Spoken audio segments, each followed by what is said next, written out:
But I mean, this person is like a 90% fit with what we want or what is written in the job description.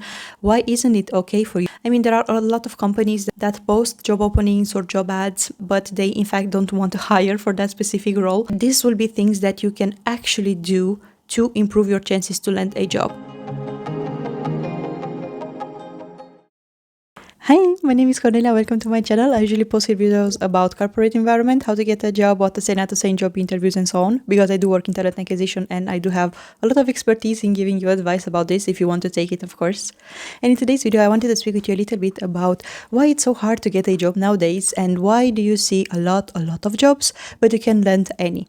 Because there are a few reasons, and I've done some researches as well on some websites and forums. I've asked my friends that work in HR recruitment as well. So yeah, I have like some insights for you. Don't forget to subscribe, like this video, and comment down below if you agree with me or if you want to express your opinion about this. First of all, I just wanted to say that the main reason why it's hard to land a job nowadays is because employers are very picky. I can give you an example from my personal experience. In the beginning of this year, I hired people that were okay-ish or were like a 70-60% fit with the position, and the stakeholders were okay with them. They were like, okay, yeah, they will be doing like a training, they will gain the skills that we need and that they don't have, etc.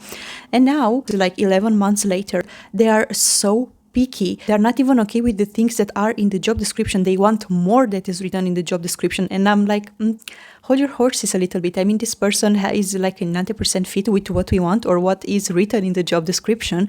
Why isn't it okay for you, or why isn't it good for you? And the reason for this pickiness and this search for the perfect candidate is because there is a big competition on the market between companies. No one wants to get a person hired and wait 1 or 2 months for them to become performant and of course make money to that specific company. Because if you're not a 100% fit, you will need a few months to learn the things that are necessary for you to know to be performant in that specific position. So this is, in my opinion, the main reason why it's so hard nowadays to get a role, because no one is a perfect fit for a specific role.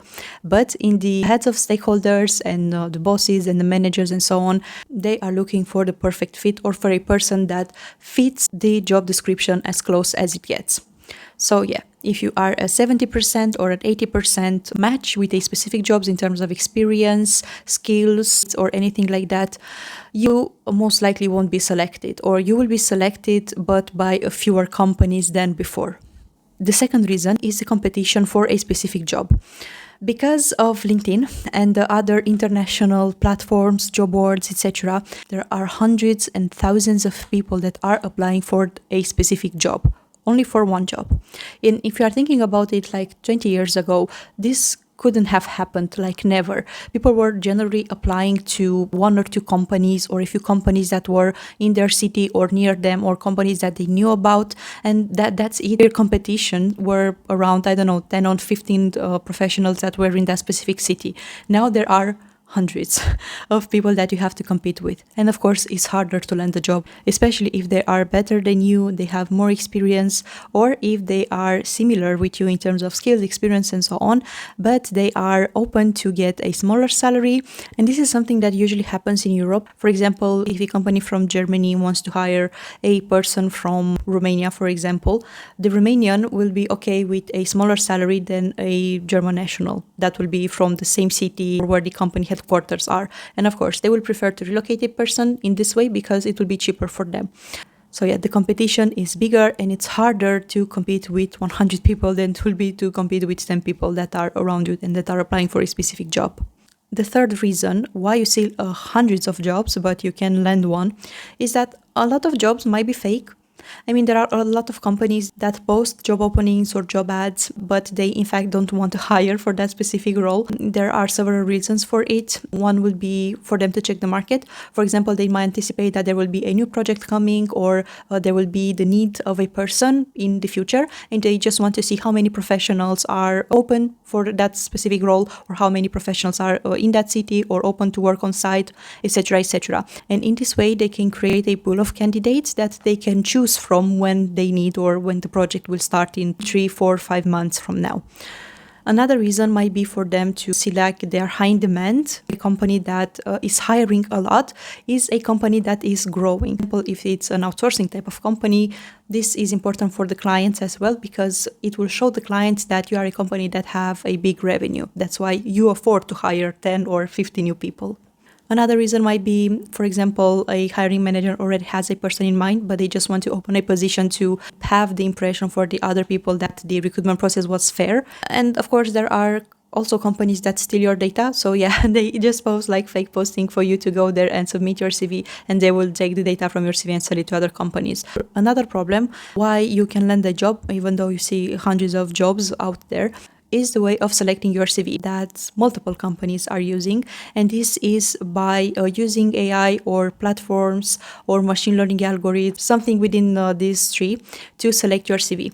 The way that it works is that they have some keywords, and if the keywords are a good match with the keywords from your CV will be selected. The thing is that not everyone knows how to do their CVs. So if you can't build your CV well, you'll be rejected based on that. And there are other things that you need to consider it here as well. For example, if you forgot to write the city where you are living, of course, you'll be rejected because you don't have the city there to match with the city that is in the matching algorithm. If you didn't write there that you are eligible to work in that specific country, this will be also a problem why you might be rejected. That's why it's good to write your CV in a correct manner.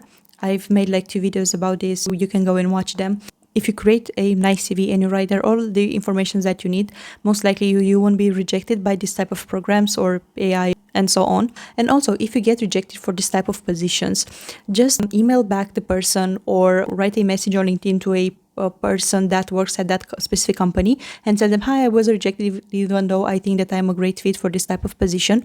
Most likely the person will have a look at your CV and will see if you are a good fit or not for that specific role. So yeah, this might be another reason why you are rejected, because a company use these systems, and basically you are rejected because you don't have the necessary informations in your CV to be the best fit based on the algorithm and the informations that are put in that specific algorithm. Another reason will be that you don't apply to jobs that are suited for you. A person might say that applying to jobs nowadays is a numbers game. If you apply to a lot of jobs, you'll have more chances to actually get invited to interviews and land a job eventually. But if you are doing this kind of strategy and you're applying or start applying randomly to jobs that you are not a good fit for, or you don't even read the job description to see that they are asking for 7 years of experience and you only have 2, most likely you will be rejected. I mean, you need to understand this as well. If you apply to 200 jobs, you'll get a lot of rejections and only a few interviews. But at the same time, if you apply to 10 jobs, most likely you'll get 9 rejections and only 1 interview and not 10 interviews. So yeah, now, of course, you can balance it, and this is something that it depends on you as well.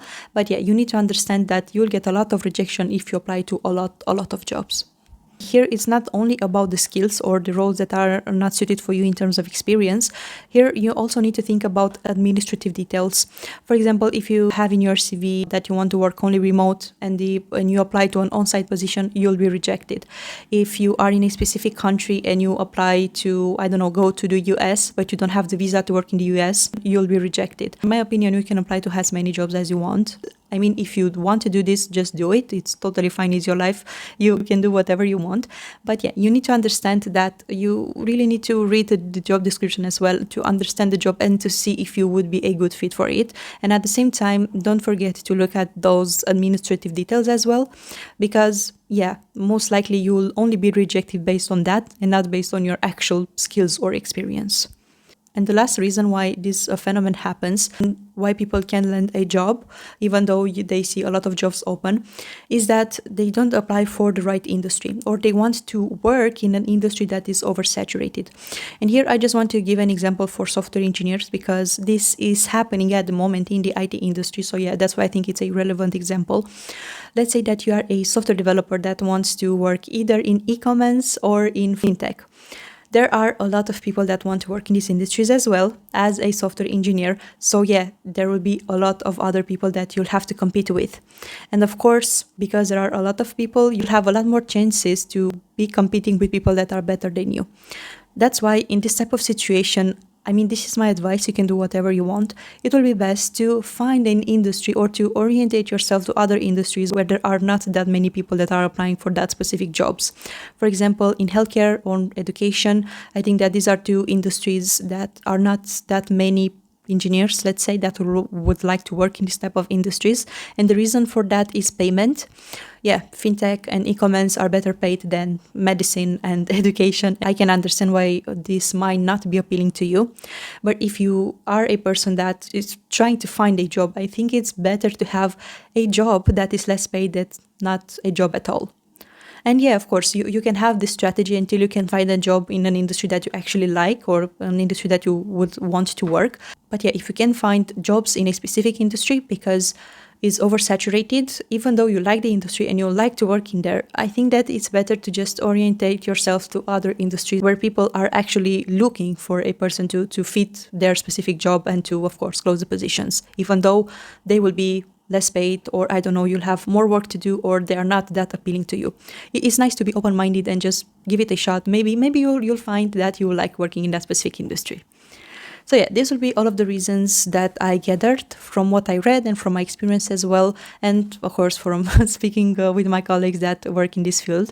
As a conclusion to this video, I just want to tell you that you really don't need to be discouraged about this. The fact that you didn't get a job yet is a combination of the poor economy and the chaotic economy that is at the moment, and also the way that you present yourself in your CV. Okay. So yeah, it's not really your fault, but you try to think about this fact like you have the control to change it. Making a nice CV, trying to impress the people in the interview, trying to prepare for the interview better, these will be things that you can actually do to improve your chances to land a job. I mean, if you are going to just stay there, apply for the job, not doing any changes to your CV or to the way that you speak or to the way that you present yourself in interviews or how you prepare for them, this can't help you land a job even though the economy is bad. You can't change the economy, you can't change the job market that is it at the moment, you as a simple individual, but you can change the way that you present yourself, that you build your CV, and so on. So yeah, try to focus on things that you can change and that you have the control of, because this will help you a lot in landing a job and a lot in life in general, but yeah, in this example, in landing a job. So yeah, don't get discouraged, just try to work on these things that you have the control of, apply to as many roles as you think are fitted for you, and yeah, don't get discouraged, you'll land the job eventually. Thank you so much for watching. Don't forget to like, subscribe, and comment on the video down below. I would love to read your opinions, and see you in the next one. Bye!